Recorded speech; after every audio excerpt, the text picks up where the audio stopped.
Finally जी हमने देखा आज ऑस्ट्रेलिया ने कि जो आखिरी उनका तो तीसरा वनडे इंटरनेशनल था वो उन्होंने आज जीता और एक कह सकते हैं कि वेरी प्रोफेशनल एक कंप्लीट परफॉर्मेंस हमें ऑस्ट्रेलिया की जानिब से नज़र आई हो जो कि आप एक्सपेक्ट कर सकते हैं किसी भी इवेंट में जाने से पहले। ऑब्वियसली आज उनकी आप कह सकते हैं जी कि फुल स्ट्रेंथ जो बेस्ट प्लेइंग 11 जो होती है ऑलमोस्ट वही खेली है और यही प्लेइंग 11 आपको नज़र आएगी वर्ल्ड कप के अंदर। जैम्पा आज नहीं खेले हैं उनके अलावा, तो फुल स्ट्रेंथ ऑस्ट्रेलियन टीम थी आज। परफॉर्मेंस भी उन्होंने उस हिसाब से ही दी है। दूसरी तरफ इंडिया को देखते हैं तो obviously they were missing few players likes of Shubman Gill जिनकी आज बहुत कमी महसूस हुई और उसके बाद हमने देखा बॉलिंग में भी या बैटिंग दोनों में आप कह सकते हैं कि हार्दिक पांड्या अगर होते हैं ऑब्वियसली वो डिफरेंस मेक कर सकते थे।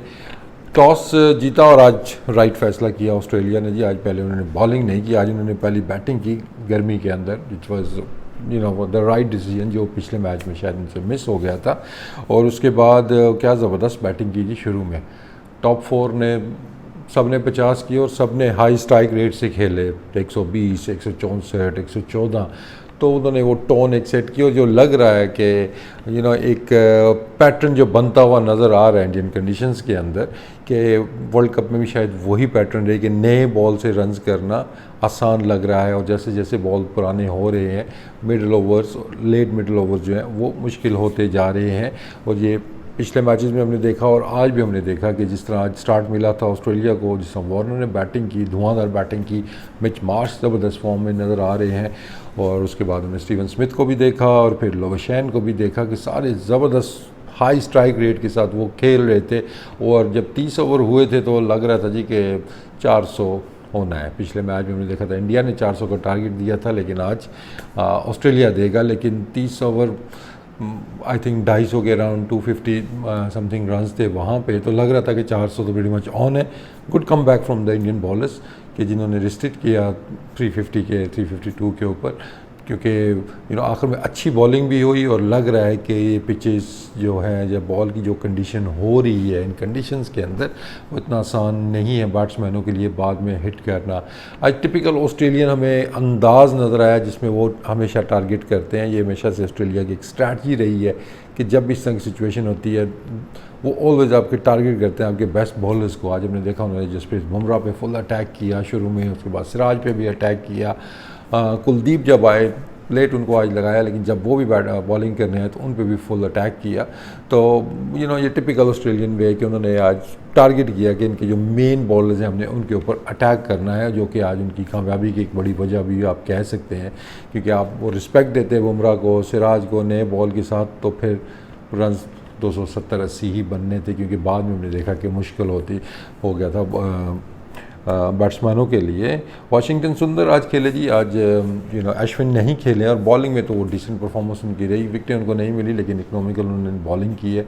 तो ओवरऑल देखते हैं तो अच्छा एक कम बैक नज़र आया था। और पिच को देखते हुए, ग्राउंड को देखते हुए और इंडिया की टीम को देखते हुए लग रहा था कि आज शायद रन चेस हो जाएंगे क्योंकि रोहित खेल रहे थे, कोहली खेल रहे थे, तो दोनों के आने से एकदम से डिफरेंट टीम हो जाती है और आपको लगता है कि यार ये कोई भी टारगेट स्पेशली इस तरह का टारगेट इन कंडीशंस के अंदर इंडिया टीम चेस कर लेगी। और आई थिंक स्टार्ट भी अच्छा हुआ। रोहित ने आज जिस तरह की बैटिंग की 100 डिज़र्व करते थे लेकिन वो भी हाई स्ट्राइक रेट के साथ खेले। उनको पता था कि नए बॉल से रन्स इंपॉर्टेंट है जितने जल्दी हम रन्स कर सकें।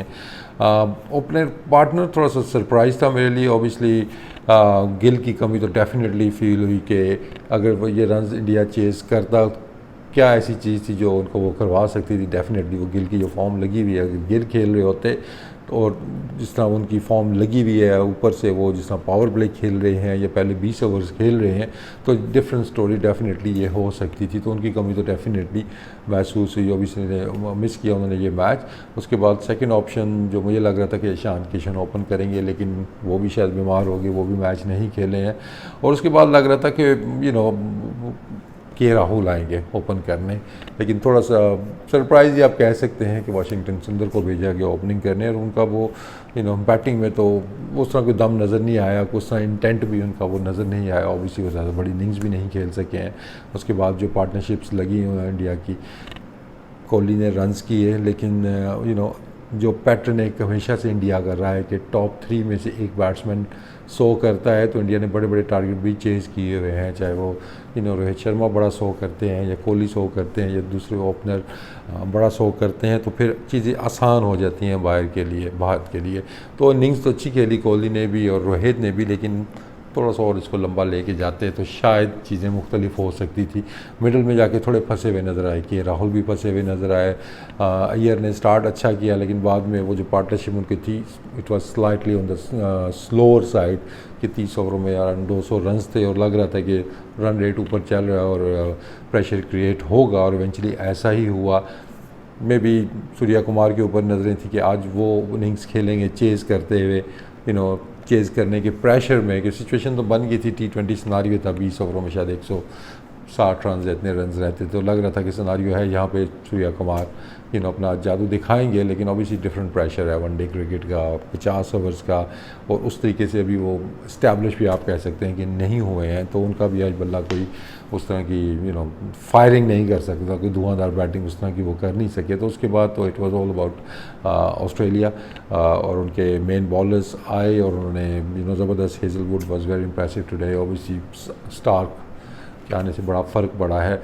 तो आई थिंक अगर आप देखते हैं जी कि कहाँ पे चीज़ें बेहतर हो सकती थी इंडिया के पॉइंट ऑफ व्यू से, तो आई थिंक जो मैक्सवेल और कैमरन ग्रीन के जो 6 उन्होंने किए और 10 मैक्सवेल ने किए हैं 16 ओवर्स में, शायद 70 रन 80 रन टोटल बने, और साथ में वो 5 विकटें लेगी दोनों, 4 मैक्सवेल ने ली तो एक आखिर में जाके हमने देखा कैमरन ग्रीन भी लेगी। तो I think that was the turning point in दोनों बॉलर्स को। अब बात फिर वो ये जी कि टारगेट किया तो शायद इसको विकटें मिली हैं, बट आई थिंक कि इनको बेहतर तरीके से खेला जा सकता था, कि पार्ट टाइमर को 4 विकटें देना आई थिंक ज़्यादती है, और रन्स भी इनको इतने नहीं पड़े हैं। तो आई थिंक ये टर्निंग पॉइंट मैच का यही था, बॉलिंग ऑफ कैमरन ग्रीन, जहाँ पर उन्होंने रन्स रोके रखे, और बाद में मैक्सवेल ने सारी की विकटें आप देख सकते हैं कि वो मैक्सवेल ने ही हासिल की थी। तो Australia team, I think they needed this victory going into the world cup, और वी ऑल नो कि जैसी मर्जी परफॉर्मेंस बायलैटरल में ऑस्ट्रेलिया देता है, पूरा साल उनका जैसे मर्जी आए, लेकिन जब भी कोई बड़ा इवेंट, कोई ICC का इवेंट, वर्ल्ड कप्स आते हैं, तो ऑस्ट्रेलिया आपको एक डिफरेंट टीम नज़र आती है, और इस परफॉर्मेंस को देखते हुए लग रहा है जी कि वही रिपीट है कि Australia won of the favourites कह सकते हैं जी वर्ल्ड कप के लिए।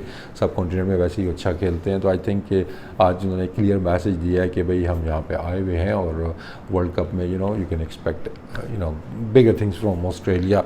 दूसरा इंडिया की तरफ देखते हैं, तो ऑब्वियसली ये कह सकते हैं जी फुल स्ट्रेंथ टीम नहीं थी, चंद प्लेयर्स मिसिंग थे, तो आई थिंक फेयर इनफ, ठीक है। जैसे मैंने पहले कहा, गिल बहुत डिफरेंस मेक कर सकते थे, पांड्या होते वो डिफरेंस मेक कर सकते थे। तो आई थिंक ओवरऑल देखते हैं तो इंडिया की सीरीज़ तो डेफिनेटली इंडिया ने जीती है, और उनको भी बहुत ज़्यादा कॉन्फिडेंस इन परफॉर्मेंसेज से आया होगा, तो going into the world cup they will be full of confidence just like Australia. तो अब देखते हैं जी कि आगे ये टीमें कैसे खेलते हैं, लेकिन आज I think well done Australia, आज बेहतर प्लान नज़र आया उनका, टैक्टिक्स उनके बेहतर नज़र आए, और इवेंचुअली परफॉर्मेंसेज भी उनके, जब स्टार प्लेयर्स वापस आए तो उन्होंने परफॉर्मेंस भी दी हैं।